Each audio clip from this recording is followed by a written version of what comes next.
Good evening बच्चों।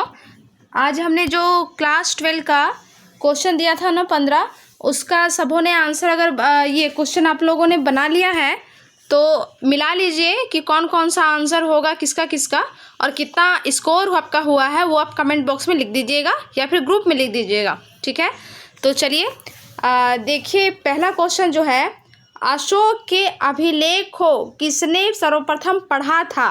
तो ये हमने क्लास में देखा है कि इसका सही आंसर क्या होगा, जेम्स प्रिंसेप। सबसे पहले जेम्स प्रिंसेप ने 1837 ईस्वी में अशोक के अभिलेख को पढ़ा था। ठीक, दूसरा क्वेश्चन है, देवनाम प्रियदर्शी किस राजा को कहा जाता है। बहुत ही सिंपल क्वेश्चन था।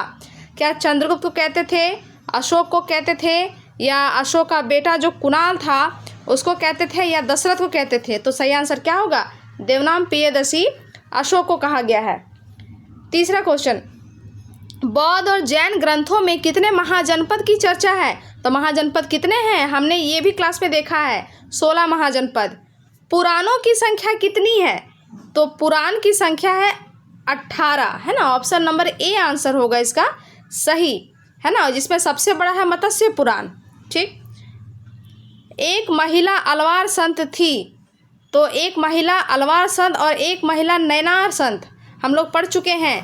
तो अलवार संत कौन थी, करैकाल, अमैयार या मीराबाई, या इनमें से कोई नहीं।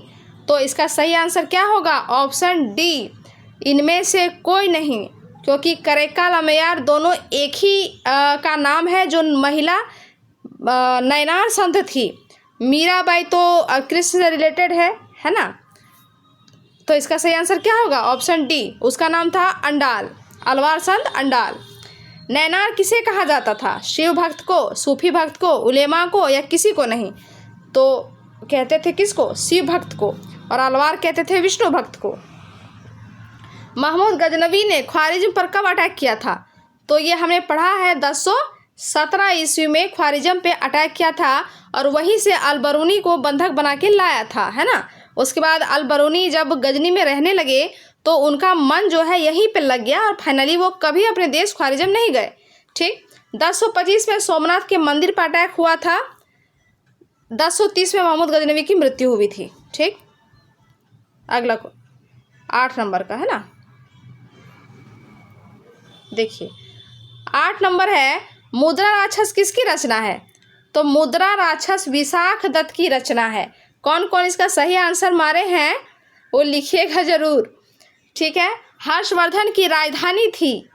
हर्षवर्धन की राजधानी, हर्ष के बारे में हमने चर्चा भी किया था क्लास में। जितना क्लास में हम लोग पढ़े हैं ना, वही सब क्वेश्चन रिपीट हो रहा है, और यही सब क्वेश्चन आपके एग्जाम के लिए इम्पॉर्टेंट भी है। तो क्या होगा, थानेश्वर कन्नौज दोनों, या दोनों में से कोई नहीं।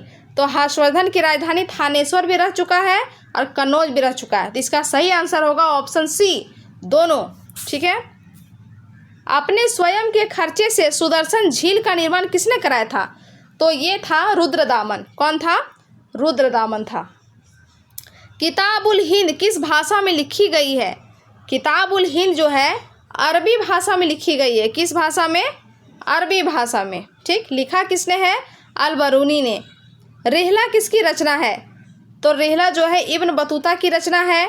किस भाषा में रिहला लिखी गई है, तो अरबी में लिखी गई है। इब्न बतूता था कहाँ का, मोरक्को का रहने वाला था, जो अफ्रीकन कंट्री है।